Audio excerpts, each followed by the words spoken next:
Hello and welcome to the 2019 San Luis Obispo Point-in-Time Count Training. Thank you for joining us in this important effort to improve the understanding of homelessness in San Luis Obispo County. The count will be conducted in two primary phases, separating the count and survey efforts. We will share additional details regarding the methodology as this training continues. If you participated in the previous point-in-time count efforts, you will notice that the 2019 count will be conducted in a similar fashion. If you are brand new to the count, welcome. We are excited to have you join us. In this training, we will cover the following: the purpose of the point-in-time count, the definition of homelessness used for the count, how to conduct the count, and reminders and next steps. There are several reasons why Marin County conducts a point-in-time count. The U.S. Department of Housing and Urban Development, or HUD, requires all communities that receive federal funding for homeless services to conduct a point-in-time, or PIT, count of all persons experiencing homelessness during the last 10 days of January. Counts of people who are unsheltered, meaning living outdoors, in vehicles, tents, or other similar locations, are currently required every other year. This figure shows the different components that the count includes to make sure all people experiencing homelessness in San Luis Obispo County are represented in the count. You will be participating in the general street count, which is highlighted in the middle box on this slide. The general street count is a visual count of people who are currently unsheltered and will take place during the early morning hours of Monday, January 28th, before people begin moving through their day and before people staying in shelters leave the facility. Timing and coordination are important to avoid duplication, so areas surrounding shelter locations should be counted first. Rural regions and non-shelter areas may also be subject to special arrangements. We will discuss how your team should prioritize counting locations within your assigned count area, such as shelters, later in this presentation. The other components include the shelter count, the youth count, and the survey. The shelter count collects information on the number of people staying in shelter programs across San Luis Obispo County during the night of January 27th. The youth count, which focuses on counting unaccompanied young people under the age of 25 who are experiencing homelessness, will take place during the afternoon and evening hours of January 28th. Finally, the survey component is conducted in the 2 to 3 weeks immediately following the general street count. Surveys are conducted with a representative sample of people experiencing homelessness across San Luis Obispo County and provide us with a better understanding of what homelessness looks like in the region, including information on veterans, families with children, and people experiencing long-term homelessness. The federal definition of homelessness used for PIT counts is as follows: individuals and families who lack a fixed, regular, and adequate nighttime residence, including individuals and families with a primary nighttime residence that is a public or private place not designated for or ordinarily used as regular sleeping accommodation for human beings. Here are some examples of what may be included and what is not included in the definition of homelessness used for the count. Although the people listed as quote-unquote not included are precariously housed or otherwise at risk of being unsheltered, the Federal Department of Housing and Urban Development, or HUD, does not include them for the purposes of this count. HUD considers individuals living in the following locations to be experiencing homelessness for the point-in-time count: tents, makeshift shelters, streets, vehicles, parks, abandoned buildings, bus or train stations, airports, or camping grounds. HUD does not consider individuals living in these locations to meet the point-in-time count definition of homelessness: couch surfers, double-ups or overcrowding, rehabilitation or mental health facilities, jails, prisons, or those awaiting eviction or foreclosure. The general street count is a visual count of people residing on the streets, in parks and open spaces, in tents, in vehicles, in abandoned buildings, or in makeshift shelters constructed of tarps, cardboard, or other materials. The street count will be conducted while people are still in public shelters in the morning, which will help us have an unduplicated count of everyone experiencing homelessness that day. To avoid duplication, we ask you to count the areas surrounding shelters first. As a reminder, volunteers will not be paid for their time, nor will volunteers be reimbursed for their mileage. Guides, who are individuals who have previously or are currently experiencing homelessness, will be paid a cash stipend upon completion of their count route. This stipend includes $15 for attending an in-person training session the week before the count and $15 per hour spent working on count day. All guides are expected to attend an in-person training session the week before the count and will be provided a 2019 Pit Count referral card and training attendance card at their training. Guides will need to show this card to the Deployment Center captain after their team returns from the field in order to receive payment for attending training. All payments will be made by the Deployment Center captain after the teams return to the Deployment Center on the day of the count. Here you can see what to expect on the morning of the count. Guides and volunteers will arrive at 6 a.m., and the goal is to have you out the door and in the field as soon as possible so that your team has adequate time to cover your route. When you arrive that morning, you will first sign in with the Deployment Center captain and sign a hold harmless agreement. When everyone has arrived, we will do a brief training to review the data collection methods and safety protocols, and then create teams of volunteers and guides. We will go into detail on how these teams are created in the coming slides. Once the teams are created, each team will be given their maps and tally sheets. Before leaving the Deployment Center, each team must check out with the Deployment Center captain so that we know which team is covering what maps and can keep track of who is in the field. We will also collect your team's contact information and give you the phone number of the Deployment Center captain so you can contact them with any questions while in the field. When you have completed your count assignment, your team must return to the Deployment Center and check in with the Deployment Center captain. This is when we will collect and review your data, ensure everything is correctly recorded, and clarify with your team if there are any inconsistencies or questions. Upon completing the check-in process, guides will receive payment for their time spent in the field as well as their time spent attending an in-person training session. We expect all teams to return to the Deployment Center by 10 a.m. You may come back before that if you finish your map areas early. Please call us if you think you need to be out any later than 10, or if you need additional help to complete your assignment. We strongly encourage you to conduct as thorough of a count of your assigned maps as you can. On the morning of the count, you will arrive at the Deployment Center you signed up for or were otherwise assigned to. Here are some examples of what a Deployment Center might look like, which will include sign-in tables for when you first arrive, coffee or other refreshments, and checkout tables for when your team is ready to deploy. Here you can see how we will create our teams on the morning of the count.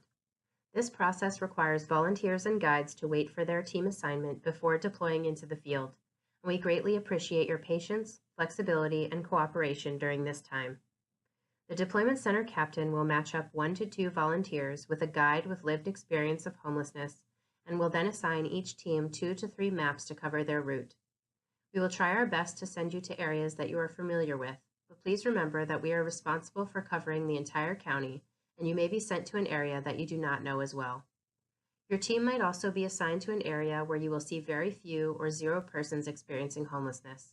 This data is very helpful to us, and it is important that we cover every area to ensure we are not making assumptions about where individuals experiencing homelessness are in San Luis Obispo County, and to ensure we conduct the most accurate and robust count possible. Please also be mindful that depending on how many volunteers and guides show up on the day of the count and the number of count areas that need to be covered, we may ask larger groups of volunteers to split into smaller groups to ensure a complete count.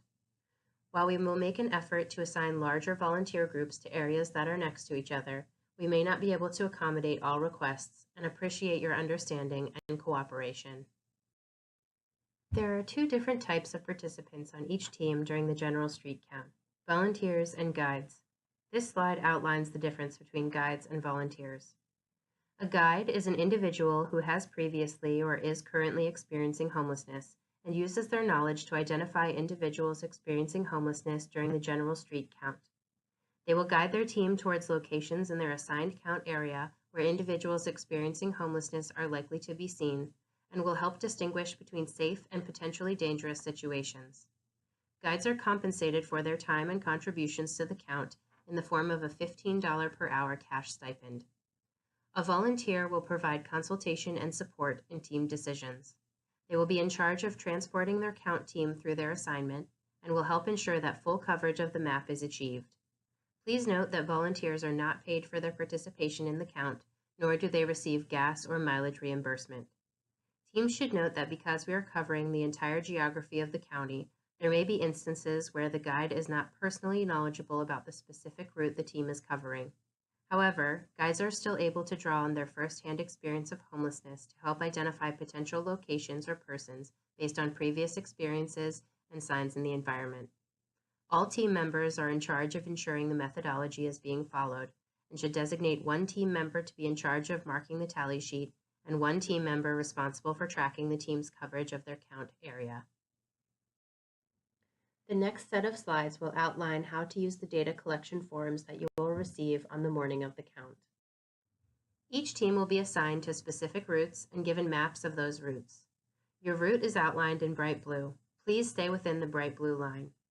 Often, the boundary of your route is a street.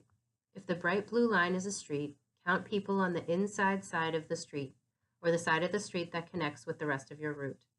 If there is someone moving back and forth across the street, you should count them. Please cover all areas. Be sure to drive or walk down every street. Count on both sides of the street unless it's a route border.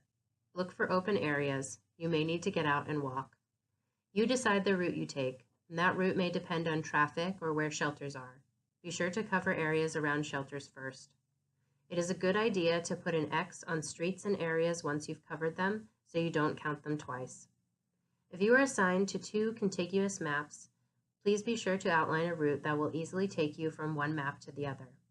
Be aware of the map number and the jurisdictional boundaries marked on your maps. You will need to record your data on the corresponding tally sheet. Jurisdictions are marked by different colors. In this map, you can see 2 jurisdictions, one in gray representing unincorporated areas, and one in green representing San Luis Obispo. You will have a tally sheet for each jurisdiction, which is a city, place, or unincorporated area. Be sure to pay attention to where you are on the map and use the correct tally sheet for that area. Check both the map code and the jurisdiction before you record your data. This information is located on the top of your tally sheet. As you move along your route, be sure to check the map. Ensure you have not gone outside the boundaries of one jurisdiction into another and that you have not crossed that bright blue line. Once again, it is extremely important that your group records the data on the correct tally sheet for the correct jurisdiction and map. We will provide tally sheets for each of the colored areas on your map, so please be aware of where you see the individuals you are counting, and please mark them on the correct tally sheet. We will review this again on the morning of the count when you have your maps in hand. It is possible that you will have only one color, but it is also possible that you could have 2 or 3 different colors. Let's look at some examples of how to fill out the tally sheets. You will fill out one line per person that you see. In the first example, you observed one individual who appeared to be a male in their 30s and was on the street. Under gender, you would bubble in M for male. Under age, you would bubble in 25 through 59. And under dwelling or vehicle type, you would bubble in street. In the next example, you observed a family of 3 that included 2 adults over the age of 25 and 1 child under the age of 18 on the street. You would fill in one line per person in the family, and then fill in the bubble under the column that says family. On line 1, you would bubble in M for male, bubble in 25 through 59, bubble in family, and bubble in street. On line 2, you would bubble in F for female, bubble in 25 through 59, bubble in family, and bubble in street. On line 3, you would bubble in F for female, bubble in under 18, bubble in family, and bubble in street. Upon tallying each individual, we ask that you also draw a circle around the family bubbles to indicate that these individuals are part of one family. Please note that for the purposes of the count, a family is defined as one adult present with a child under the age of 18. Listed here are some ways to identify vehicles that are housing individuals. We want to maintain a respectful distance, so please do not walk up and look inside the vehicle, knock on vehicle doors or windows, or shine flashlights into the vehicle.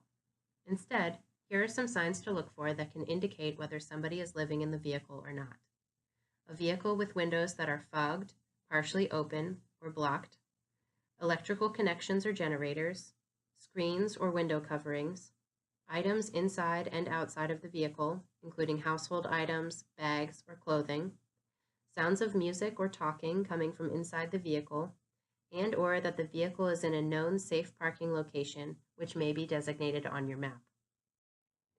If you find a car, RV, or van that looks inhabited based on the signs detailed on the previous slide, but you cannot determine how many persons are residing in the vehicle, please record only the vehicle type, leaving the fields of gender, age, and family blank. The example on this slide features a scenario your team might encounter: a vehicle whose windows are covered and partially open, with belongings on the outside of the vehicle. In this case, you would bubble in car under dwelling or vehicle type. Additionally, we ask that you record the last 4 digits of the license plate of each vehicle you include in the count. The reason we request that you document the last 4 digits of the license plate number is to help us avoid count duplication. Vehicles move quickly, and this helps ensure vehicles are not counted twice. The field for listing the last 4 digits of the license plate number is located on the back side of the tally sheet. Please make sure that the number of the row where you write the vehicle license plate matches the row number on the front side of the tally sheet. In this case, the car was marked in row 1 on the front side and row 1 on the back side. We take the privacy and confidentiality of people experiencing homelessness seriously. Please note that vehicles are not traceable or able to be tracked down using these numbers. Additionally, these numbers are only for the use of the research consultant team from Applied Survey Research and will not be shared with any persons, organizations, or authorities outside of ASR. An encampment is defined as 2 or more tents or makeshift shelters that are grouped together. Here are 2 examples of encampments you may see on your route. In the first example, you observed an individual who appeared to be male and in his 30s outside a tent. You also observed a tent directly next to his, with an individual who appeared to be male and in his 60s standing outside of that tent. You would fill in 1 line per individual, so on line 1, you would bubble in M for male, bubble in 24 through 59, bubble in tent, and bubble in encampment. On line 2, you would bubble in M for male, bubble in 60 plus, bubble in tent, and bubble in encampment. Similar to how we designate individuals as part of a family, we ask that you draw a circle around the encampment bubbles to indicate that this is one encampment. In the second example, you observe 3 tents together but do not see any individuals. In this case, you would fill out 1 line per tent or makeshift shelter. On line 5, you would bubble in tent and bubble in encampment. On line 6, you would bubble in tent and bubble in encampment. And on line 7, you would bubble in tent and bubble in encampment. Again, you would draw a circle around the encampment bubbles to indicate that this is one encampment. Safety is a top priority while out in the field. Please take note of the following items when you are conducting the count. Please be safe and do not take any risks. Do not approach individuals and ask them if they are experiencing homelessness. Please observe and tally only. Do not take any photos while in the field to protect the privacy of those being counted. Please keep all locations and information confidential and do not discuss them after the count. Stay with your teammates. Be respectful of those you are counting. If you have any problems or questions, call your deployment center captain. Once again, safety comes first for all count participants. If an area seems too unsafe to cover, do not enter it. Mark the area on your map to show to your deployment center captain when you return. Some of these areas will have special teams to cover them. Please do not advertise your count location and be sure to keep all information confidential after the count. We ask that you do not take pictures while you are on your route or return to locations discovered during the count process. It is extremely important that we respect those we are counting and that they have confidence in the point-in-time count process. We will review safety and confidentiality protocols again on the day of the count. If you have a true emergency, please call 911 and then notify your deployment center captain when appropriate. Here are a few tips on how to prepare for the count. Wear comfortable shoes and clothing. Dress warmly. Wear a jacket, sweatshirt, raincoat, gloves, hat, etc. Bring a car if possible. Bring a fully charged cell phone. Bring a flashlight. The count will happen rain, snow, or shine, so be sure to bring an umbrella or cold weather gear if necessary. And of course, be sure to get plenty of rest the night before. We will be in touch with you regarding any specific deployment location information, as well as reminders as we approach the day of the count. Please feel free to contact us at the listed email or phone number with any questions you may have. Thank you in advance for your participation in the 2019 point-in-time count in San Luis Obispo County. Please encourage your friends, family, and colleagues to join us this January by directing them to the volunteer registration link listed here. We couldn't do this without you, and we look forward to seeing you on January 28th.